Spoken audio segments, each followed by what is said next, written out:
If you've ever checked your retirement account online and felt a pit in your stomach because you're watching a 5 or 6 figure swing, you're not alone. It happens to anyone who's been saving for years when the market shifts. And maybe sometimes you hear the popular saying in your head when that happens. You can't time the markets. Time in the markets is what counts.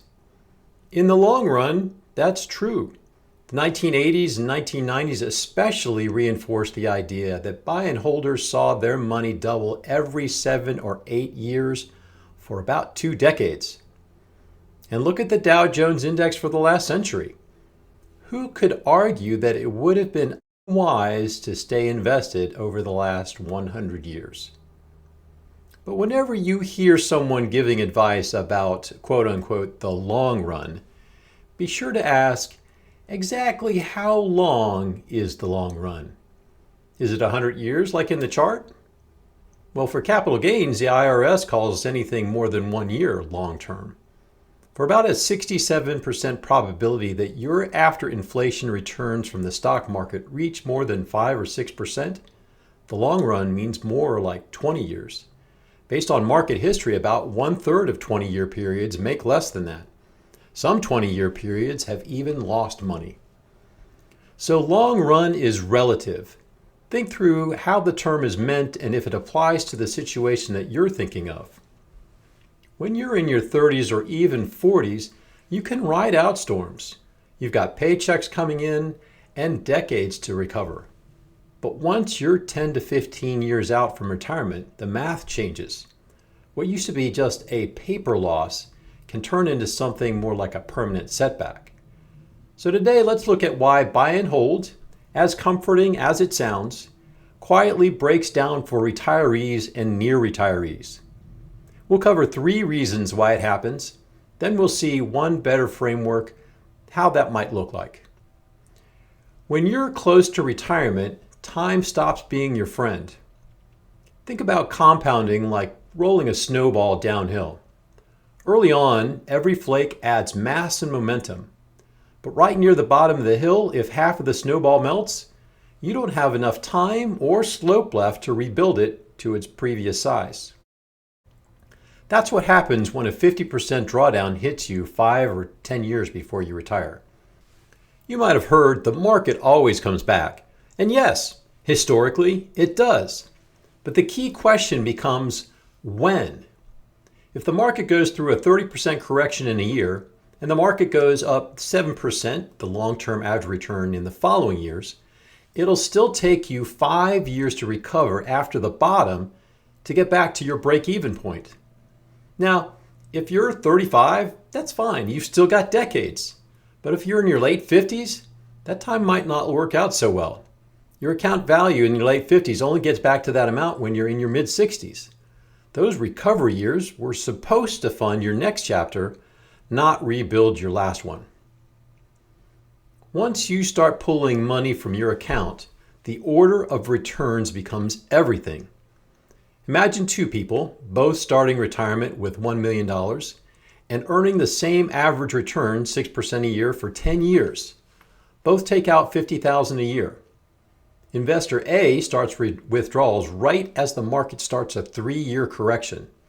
Investor B starts withdrawals during up years and then hits a market correction in year 7. Investor A might wind up with half the balance of Investor B after 10 years, even though their average returns match. Why?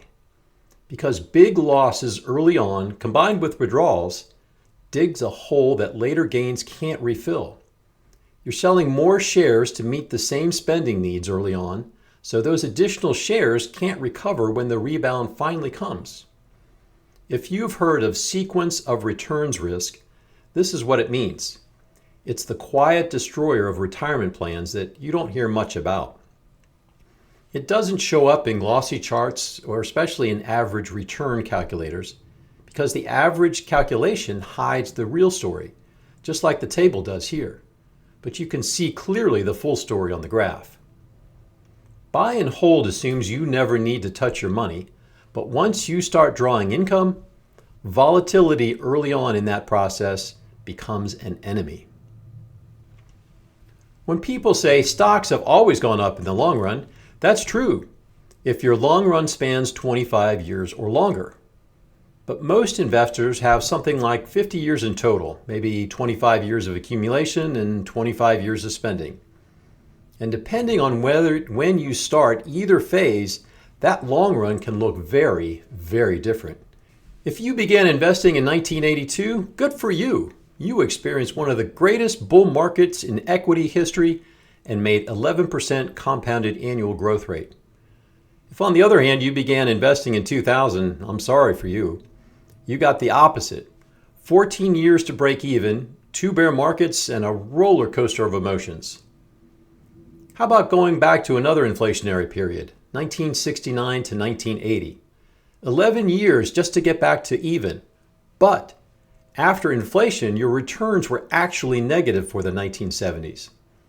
Like then, we're again in an environment of high valuations, low yields, and rising inflation.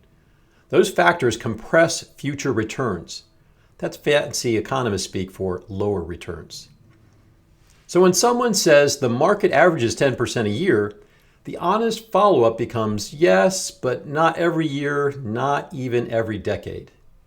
If your retirement happens to fall inside one of those flat decades, that long-term average won't do a thing for you.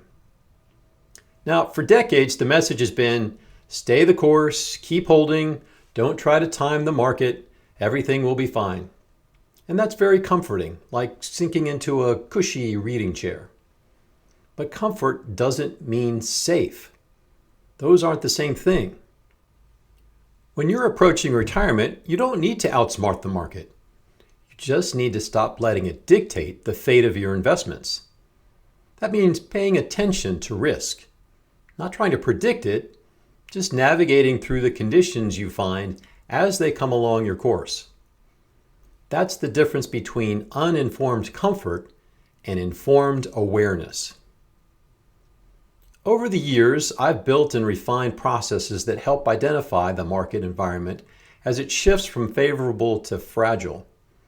The SmartSignal system tracks 3 key factors: trend, momentum, and relative performance.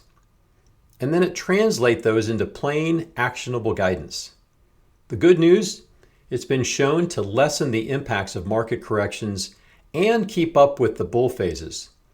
It's not about prediction, it's about knowing and adapting to the probabilities, about recognizing when risk and reward start to change places.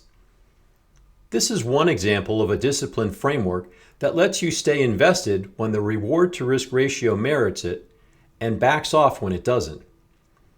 Look, the SmartSignal system works for me and my subscribers, but you don't need my system. You just need a system. Here's another example. Remember what we covered in the Preparing for the Bear video?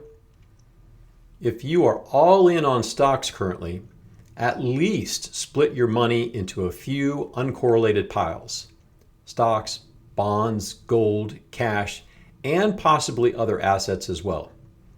Different assets that zig when others zag. Then just stay aware and rebalance quarterly or annually. This does not require a finance degree, it just requires paying attention and having a plan before emotions take over. And if you want some help but still want to keep control of your accounts, find a fee-only advisor. There's a directory link in the description below. Buy and hold made sense when you had time to wait decades. But near retirement, time is not an ally, it's a boundary. And don't bother trying to predict the market. Instead, understand your exposure. Recognize when the odds no longer look favorable, and act with discipline before emotions take over. Markets always move through cycles. What determines your outcome isn't whether you guessed right about the next one or guessed right about when it starts. It's whether you had a process for adapting to the current conditions and for new conditions as they unfold. This raises an interesting question. When do these cycles tend to shift? Next week, we'll look at 3 signals that usually flash before major downturns. These aren't predictions, just patterns worth watching. You can't control any aspect of the market, but you do control your exposure and your behavior, so do that smartly with a good process. This is what real investing maturity looks like, and it matters most when your timeline, like mine, has become finite. This video is for educational purposes only. There are no recommendations to buy or sell any securities. Before making any investment, check with a financial, legal, or tax professional. Past performance does not guarantee future results. The full disclaimer statement follows.